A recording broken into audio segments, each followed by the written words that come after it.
আসসালামু আলাইকুম। 9 আগস্ট আন্তর্জাতিক আদিবাসী দিবস। তো আজকে আমরা উপজাতি সংক্রান্ত কিছু তথ্য দেখব। উপজাতি সম্পর্কে সংবিধানের 23-এর ক অনুচ্ছেদে বলা আছে। তাহলে আমরা যেটা প্রথম শিখলাম সেটা হচ্ছে উপজাতি সংক্রান্ত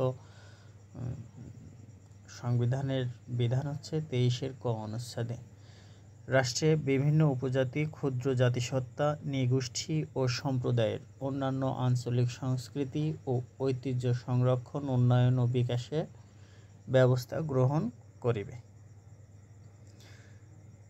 উপজাতি বর্তমানে আদিবাসী বা উপজাতি সম্প্রদায় ক্ষুদ্র জাতিসত্তা নামে পরিচিত। তাহলে এই যে আদিবাসী বা উপজাতি এগুলোর বর্তমান নাম হচ্ছে ক্ষুদ্র জাতিসত্তা। বাংলাদেশে বসবাসকারী ক্ষুদ্র নৃগোষ্ঠীর সংখ্যা হচ্ছে 50টি। পঞ্চম আদমশুমারি 2010 অনুযায়ী ক্ষুদ্র নৃগোষ্ঠী মোট জনসংখ্যা হচ্ছে 1.1%।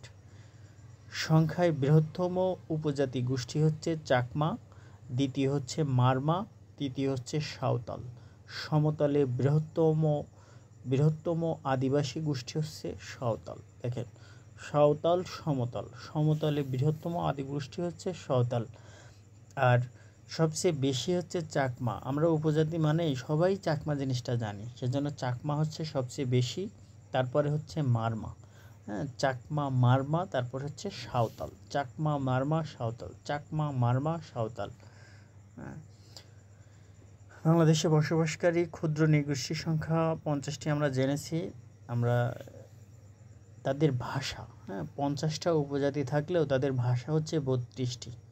সর্বাধিক উপজাতি বাস করে হচ্ছে পার্বত্য চট্টগ্রামে সর্বাধিক উপজাতি বসবাস করে, আর তাদের সংখ্যা হচ্ছে 11টি। আর উপজাতিদের ভাষা হচ্ছে 32টি। আদিবাসী ও উপজাতীয়দের জীবনধারা নিয়ে সর্বাধিক বই লিখেছেন আব্দুস সাত্তার।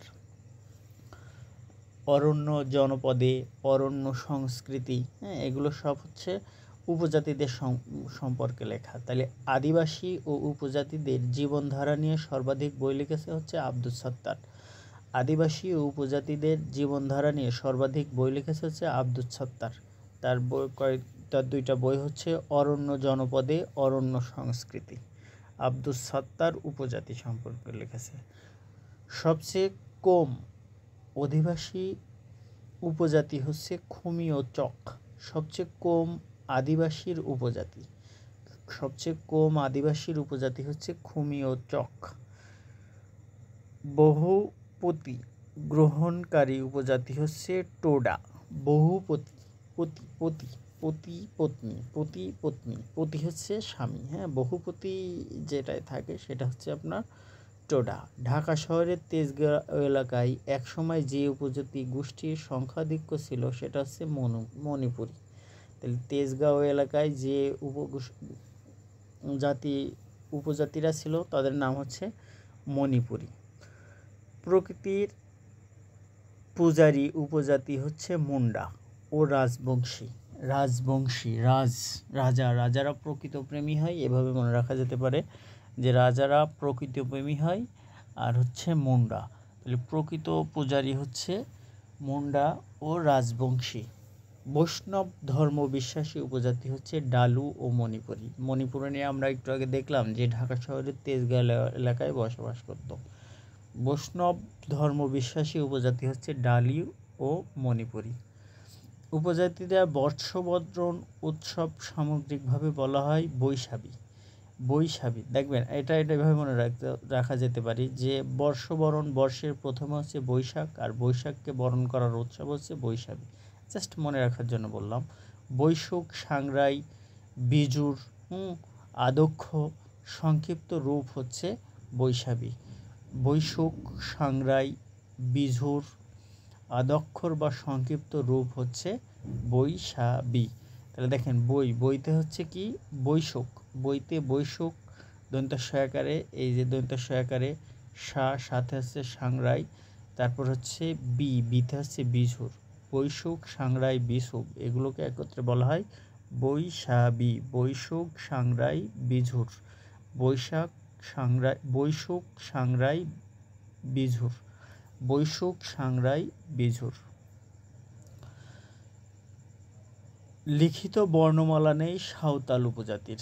সাঁওতাল উপজাতি আমরা জানি এরা সমতলে বেশি বসবাস করে, আর এদের লিখিত কোনো বর্ণমালা নেই। তারপর হচ্ছে মগ, ক্ষুদ্র নৃগোষ্ঠী, সমতল এলাকায় রাখাইন নামে পরিচিত। ঠিক আছে, মগরা রাখাইন নামে পরিচিত, পাহাড়ি এলাকায় মারমা নামে পরিচিত। তাহলে এই যে মগরা সমতলে রাখাইন, আবার পাহাড়ি এলাকায় মারমা নামে পরিচিত। মগদের আদি নিবাস হচ্ছে আরাকান বা মিয়ানমারে। মঙ্গোলীয় উপজাতি বা ক্ষুদ্র নৃগোষ্ঠীর লোক মগরা, তাহলে মগরা হচ্ছে মঙ্গোলীয়। ফেবো হলো চাকমা ভাষায় লিখিত প্রথম উপন্যাস। ফেবো হচ্ছে, আমরা জানি যে সবচেয়ে বেশি উপজাতিদের সংগ্রহ করে লিখেছে হচ্ছে আব্দুস সাত্তার, আর ফেবো হলো চাকমা ভাষায় লিখিত প্রথম উপন্যাস। ফেবো হচ্ছে চাকমা ভাষায় লিখিত সর্বপ্রথম উপন্যাস। এটি 13ই ফেব্রুয়ারি 2004 সালে প্রকাশিত হয়। ফেবো।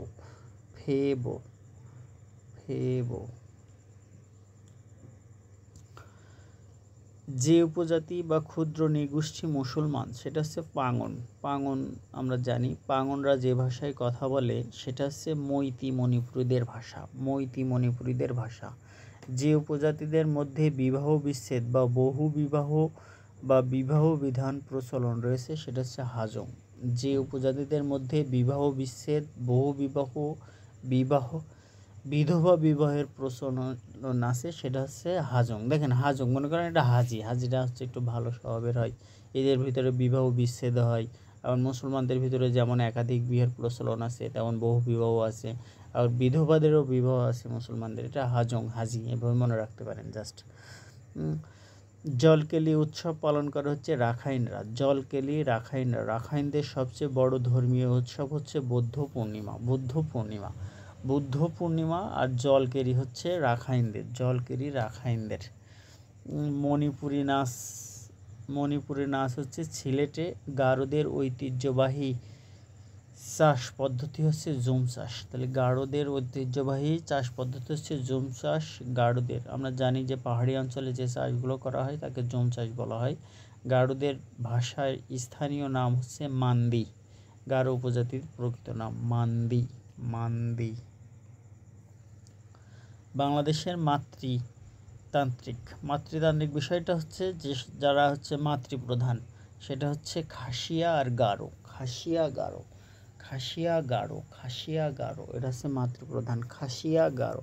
এটা মনে রাখতে পারবেন যে খাসিয়াটা মনে থাকবে, দেখেন যে খাসি, হ্যাঁ, এটা খাসি এগুলো হচ্ছে ছাগল। তারপরে হচ্ছে গারো হচ্ছে গরু। এভাবে মনে রাখবেন যে ছাগলের বাবা কে ছিল, এটা কি ছাগল জানে না অধিকাংশ সময়। তারপরে গরুরও জানে না। তাহলে এই যে খাসি গরু এগুলো কার সংস্পর্শে বড় হয়?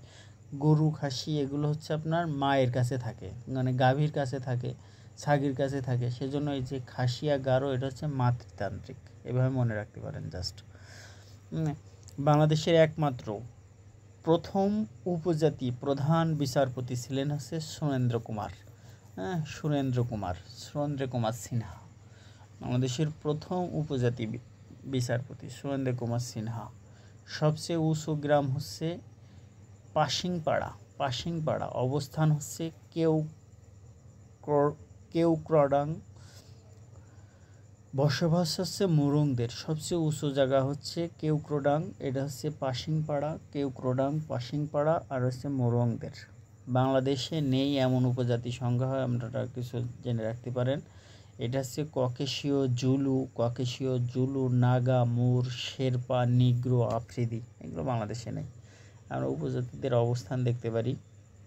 দেখেন এই যে পার্বত্য চট্টগ্রাম যে অঞ্চলটা, এটা হচ্ছে পার্বত্য চট্টগ্রাম। এই অংশটা হচ্ছে পার্বত্য চট্টগ্রাম।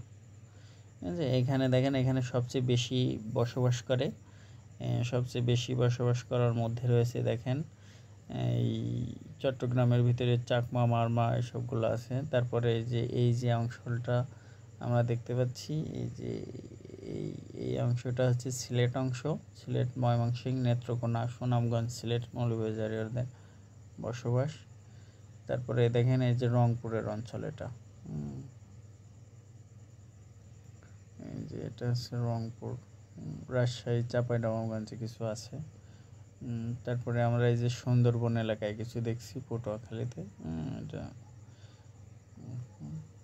তারপরে নৃগোষ্ঠী বর্ষবরণ সম্পর্কিত কিছু অনুষ্ঠান আমরা এখন দেখব। দেখেন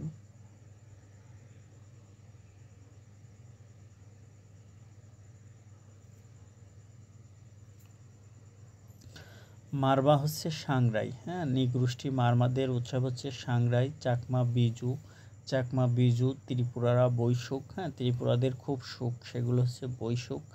হ্যাঁ, চাকমা বিজু, চাকমা বিজু, মারমা সাংরাই, হ্যাঁ, মারমা হচ্ছে সাংরাই আর চাকমা হচ্ছে বিজু, বিজু চাকমা, বিজু, বিজু চাকমা, বিজু চাকমা। ঠিক আছে, এবার মনে রাখতে হবে মারমা সাংরাই, মারমা সাংরাই ত্রিপুরাদের বৈশুখ, মানে খুব সুখ ত্রিপুরাদের, এভাবে মনে রাখতে পারেন। তঞ্চঙ্গা, তঞ্চঙ্গা হচ্ছে বিশু, তঞ্চঙ্গা। রাখাইন হচ্ছে জলকেরি, মণিপুরি হচ্ছে বিশু, মণিপুরি হচ্ছে বিশু। তারপরে হচ্ছে মুরং, মুরংয়ের হচ্ছে চাকরান। ওরাও ফাগুয়া, ওরাও ফাগুয়া। চাক সাংরাই, চাক সাংরাই। পাংখ, পাংখ হচ্ছে আপনার ডাইমারে, পাংখ ডাইমারে। খুমি হচ্ছে সাংরাই। খুরবা, চৈতি শিদশা, খ্যাং, সালংলাল। হাজং হচ্ছে হঙ্গরানি, হাজং হঙ্গরানি। খাসি, সেংকুম, সেংকুট শ্রেম। বানাই, চৈত্র সংক্রান্ত। বর্মন, বিশু। সাঁওতাল, বাহাবাবর। অহমিয়া, বিহু। আর হচ্ছে আসামিয়া, রোহাঙ্গুই। তো এই ছিল আজকের। ধন্যবাদ সবাইকে, আসসালামু আলাইকুম।